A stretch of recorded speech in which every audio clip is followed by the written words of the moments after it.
Un placer poder estar aquí en este encuentro interdisciplinar, internacional, los colegas de Brasil, con Gianni, Effendi, Giussiano, bueno, todo un placer estos reencuentros y estas reflexiones que pueden salir de este tipo de encuentros que seguro nos ayudan a dar un nuevo paso adelante.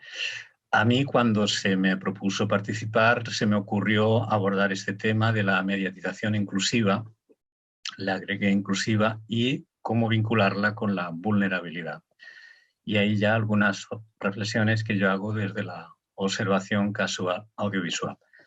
Leeré, no estoy habituado a leer, pero así creo que voy a exponer mejor lo que quiero decir y evitaré, porque ya he usado muchas veces el PowerPoint por aquí, mostrar imágenes y todo esto, y creo que el impacto es más directo sin PowerPoint.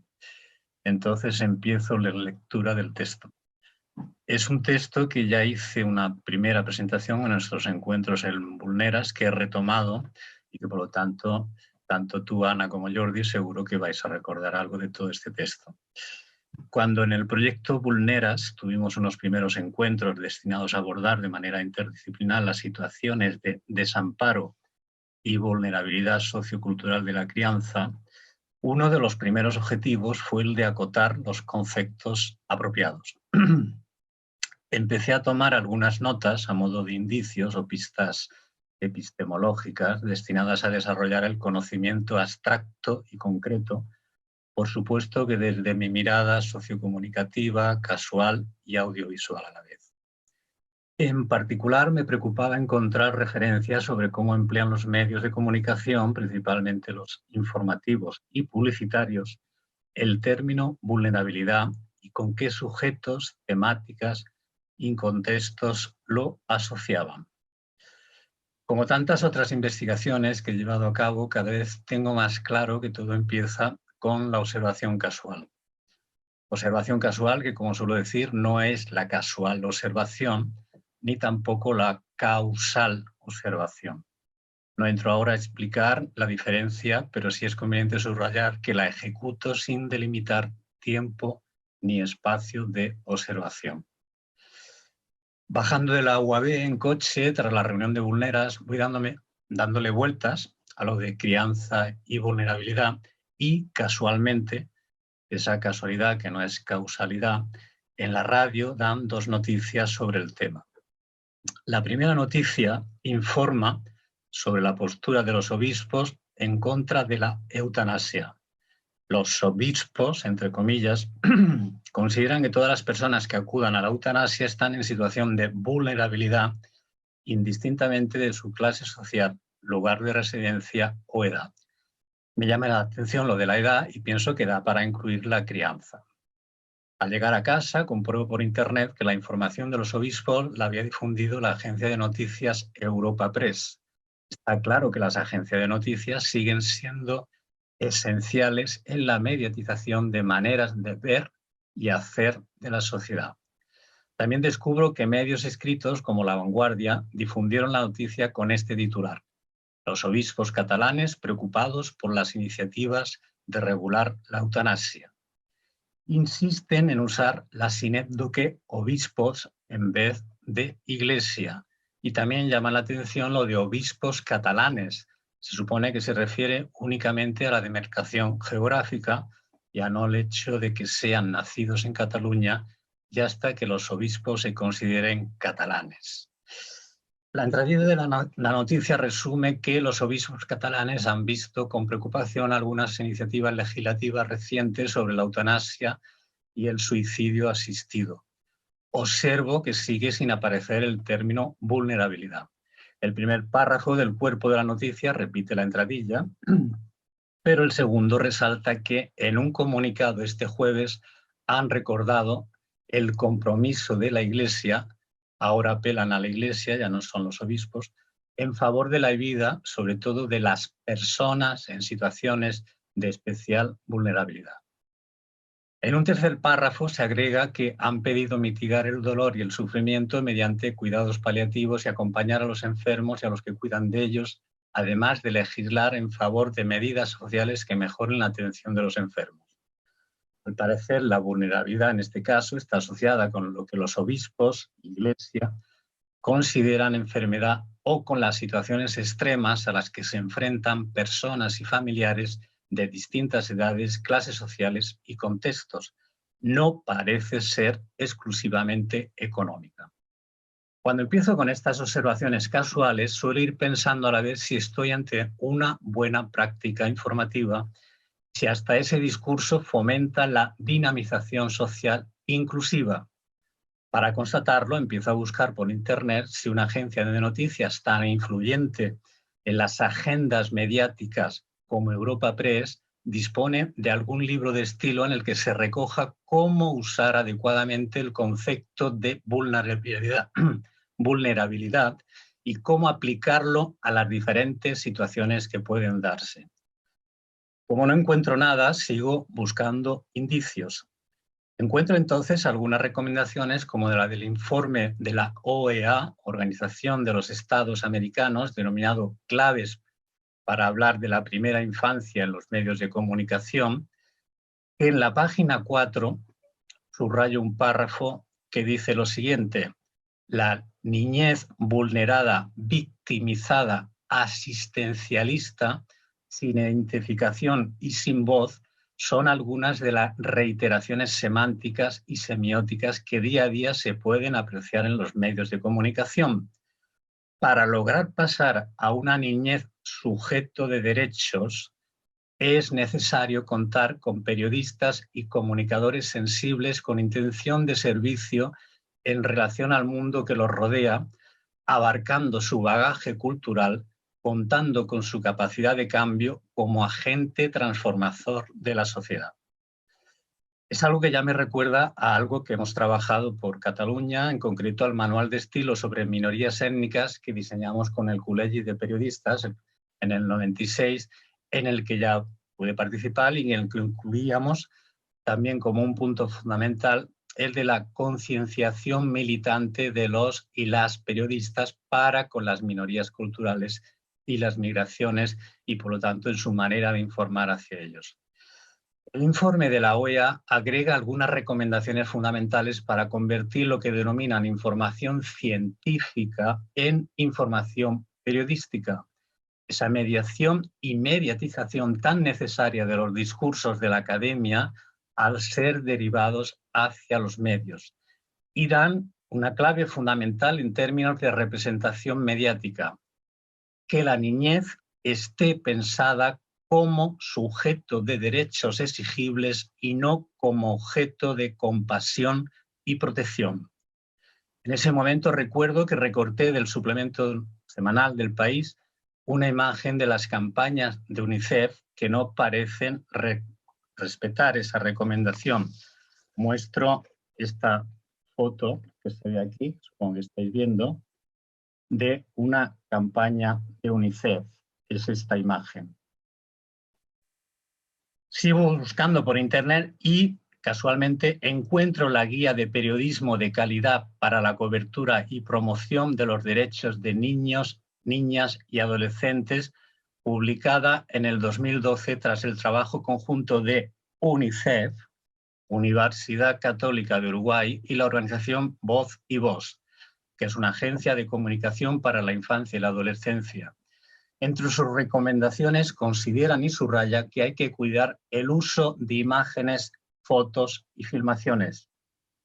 Incluso citan el excelente trabajo de Milagros Pérez Oliva como defensora del lector en el año 2000, del lector del País, en el 2010, titulado Criterios para el tratamiento de las imágenes de menores.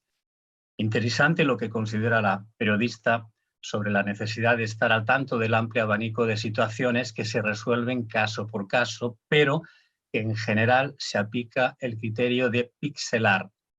Pixelar el rostro cuando se cree que la foto puede tener efectos negativos sobre el niño.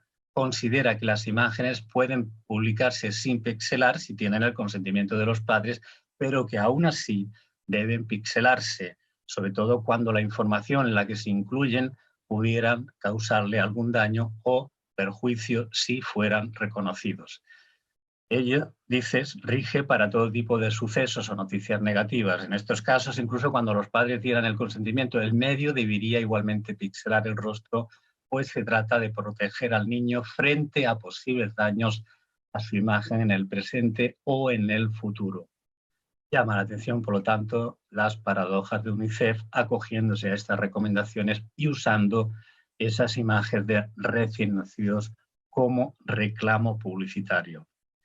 Sigo rebuscando por internet y doy con la guía de estilo Pobreza, Vulnerabilidad y Voluntariado. Es la primera vez que encuentro que usa la palabra vulnerabilidad en el título.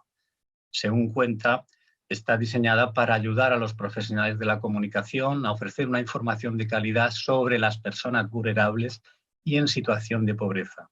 Así se subraya en la portada del documento de la EAPN, Europa Anti-Poverty Network, Red Europea de Lucha contra la Pobreza y la Exclusión Social. La guía recomienda algo importante, mucho cuidado con presentar a las personas en situación de pobreza como objetos de compasión pública y no como sujetos portadores de derechos. Sugieren usar antes expresiones como personas en situación de vulnerabilidad que simplemente vulnerables. Consideran que son del todo incorrectos términos como pordioseros, marginales, vagabundos, indigentes, mendigos, transeúntes, vagos, abusan del sistema, etc. También consideran que es difícil reflejar la complejidad de la exclusión social con imágenes, pero que en caso de mostrar este tipo de situaciones apelan a un uso sensibilizador y concienciador. Por ejemplo, sugieren usar primeros planos capaces de mostrar próximas las personas con sus gestos y no mostrarlos lejanos, y a ser posible en grupo junto a otras personas, sean o no en situación de exclusión.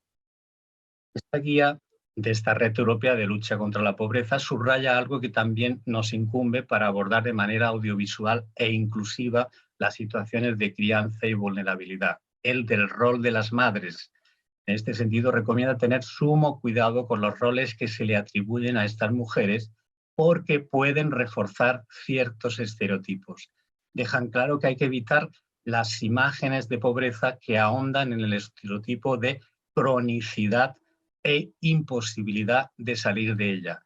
Conviene dar, por supuesto, que cuando se informa de la pobreza se hace referencias a situaciones enormemente difíciles y recordar que quienes viven la pobreza están viendo vulnerados sus derechos, pero no por eso dejan de tenerlos.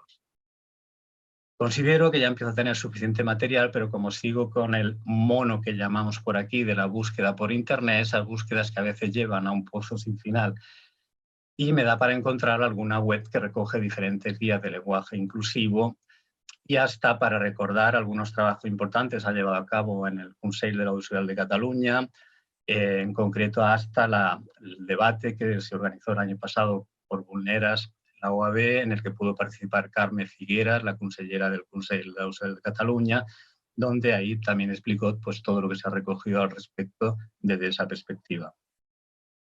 Hasta da para encontrar, cuando hago estas inmersiones, retorno a menudo al principio para no seguir perdiéndome. La búsqueda inicial de manuales o guías de recomendaciones sobre vulnerabilidad en la web de la agencia de noticias Europa Press me lleva a descubrir un concepto sumamente útil como el de aporofobia, que cada vez está claro, y lo hemos usado hoy, esta tarde, cada vez lo usamos más. La agencia da una entrevista a la catedrática de Ética de la Universidad de Valencia de la Cortina titulada "No es xenofobia, es aporofobia, rechazo al pobre". Da a conocer lo más significativo de su libro, Aporofobia, rechazo al pobre, un desafío para la democracia, editado por Paidós. La profesora aclara que la aporofobia no solo se limita a la persona en situación de pobreza económica, sino a toda persona que esté en una situación de vulnerabilidad. En toda situación hay personas que están muy bien situadas y otras que no lo están. Por ejemplo, el niño que sufre acoso escolar. Este pequeño sufre aporofobia. Hay que tener una sensibilidad muy grande para ver quién es el desprotegido, el vulnerable, porque no en todas las situaciones es evidente. Da para comprender en este caso que el vulnerable no está solo asociado con la pobreza económica, sino también con la desprotección personal. Vuelvo un poco más atrás de nuevo, uso el flashback habitual de la ficción audiovisual, regreso a mi coche y sigo bajando de la universidad a la reunión de Vulneras. La otra noticia que escucho en la radio usa la expresión barrios en situación de vulnerabilidad o vulnerables. Anoto la expresión como pude, la anoté como pude mientras conducía y nada más llegar a casa escribí en Google barrios vulnerables. Me aparece el estudio Análisis Urbanístico de Barrios Vulnerables del Ministerio de Fomento, que dice, analiza la vulnerabilidad urbana de las ciudades españolas de más de 50.000 habitantes, capitales de provincia, refiriéndose a los años 91, 2001 y 2006. Usa para esa identificación una serie de indicadores básicos de vulnerabilidad urbana seleccionados de los censos de población y vivienda de esos años. Por tanto, voy descubriendo que a la vulnerabilidad asociada con la enfermedad y la desprotección hay que agregar la urbana. Descubro sobre esa perspectiva urbana que hace tiempo que se viene investigando y que hay hasta un atlas de vulnerabilidad urbana que puede consultarse por Internet.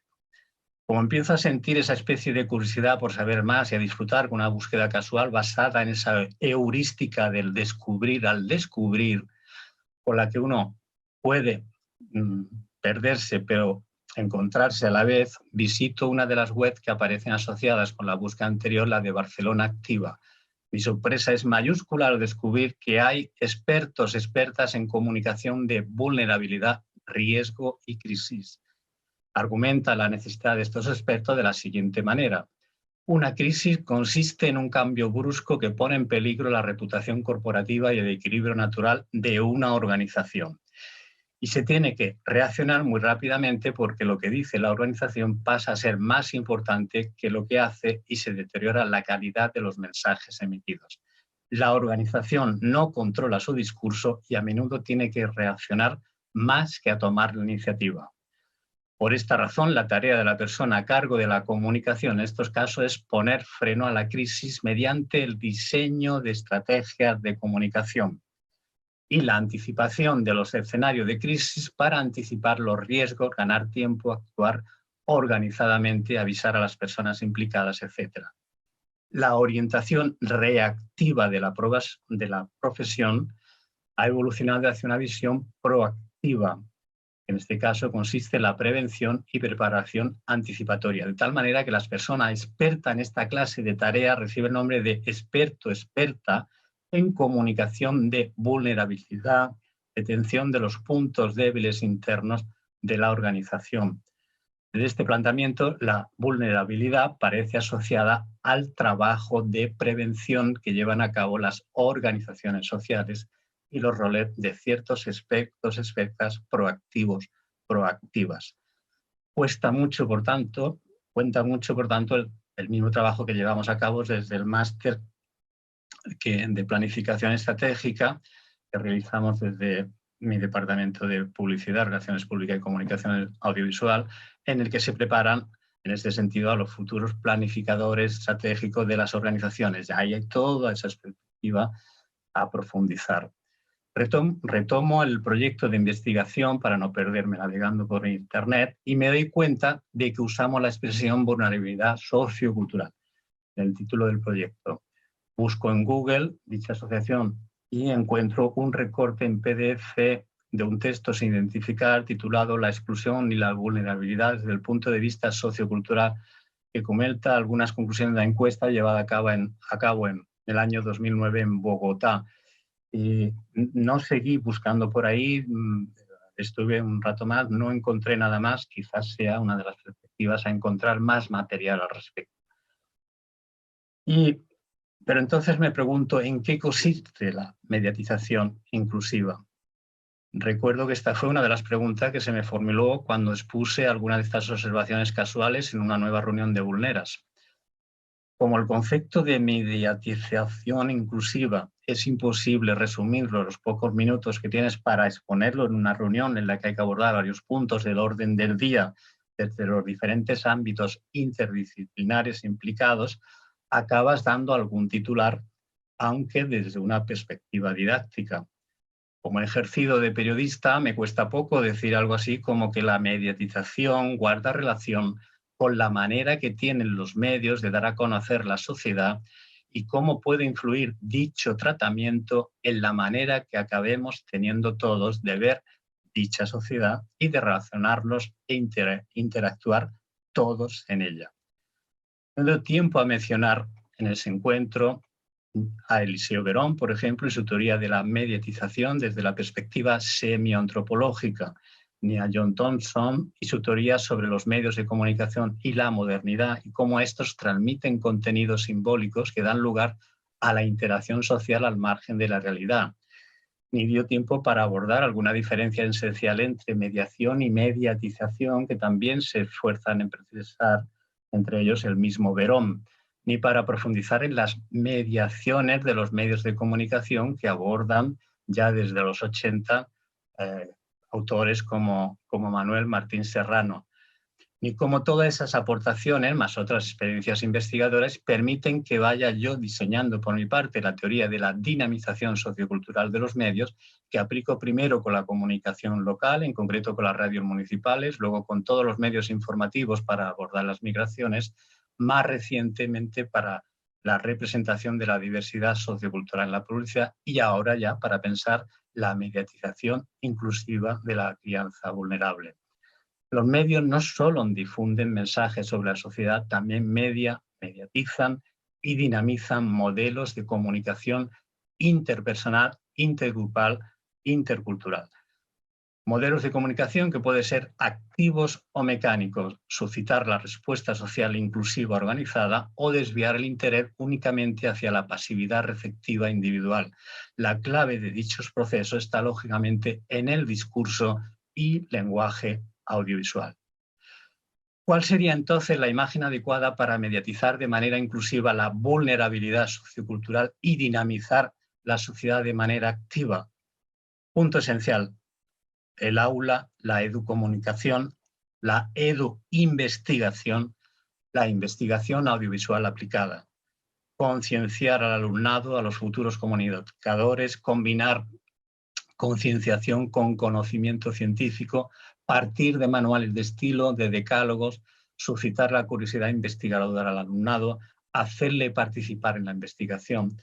Es lo que hacemos en asignaturas como realización audiovisual publicitaria o realización o de lo que son técnicas de realización televisiva, donde la producción audiovisual se realiza tras pensar, diseñar un decálogo, analizar contenidos audiovisuales, proponer la alternativa inclusiva, incluir en todos esos debates la investigación que se lleva a cabo, como la misma que estamos llevando a cabo desde Vulnera. Segundo punto esencial: tener siempre en cuenta el vínculo de la academia con la sociedad, con la realidad, en particular con las organizaciones encargadas de consensuar, cuidar y concienciar a los medios de comunicación sobre el tratamiento inclusivo. Ahí el trabajo que, por ejemplo, estamos haciendo desde hace ya bastante años de la Mesa por la Diversidad en el Audiovisual, del Consejo del Audiovisual de Cataluña, es un buen ejemplo de ello. Y tercer punto, experimentar y madurar las teorías y prácticas que respaldan el lenguaje audiovisual inclusivo. Lenguaje audiovisual concebido desde el mismo audiovisual, lo que significa diferenciar y defender el profesional audiovisual científico de los múltiples aprendices analfabetos audiovisuales que pululan hoy, sobre todo por las redes sociales. Cualquiera se atreve a producir un audiovisual, cualquiera, pero para que mediatice, dinamice, conciencie, para que se incorpore el tratamiento adecuado, inclusivo de la crianza vulnerable, en nuestro caso, hay que partir del conocimiento de la gramática audiovisual con sus respectivas escuelas de pensamiento teórico y práctico. Y, por supuesto, está abierto a la interdisciplinaridad, a la interacción permanente con otras ciencias y conocimientos para acertar mejor la mediatización inclusiva. Ya está. Muchas gracias.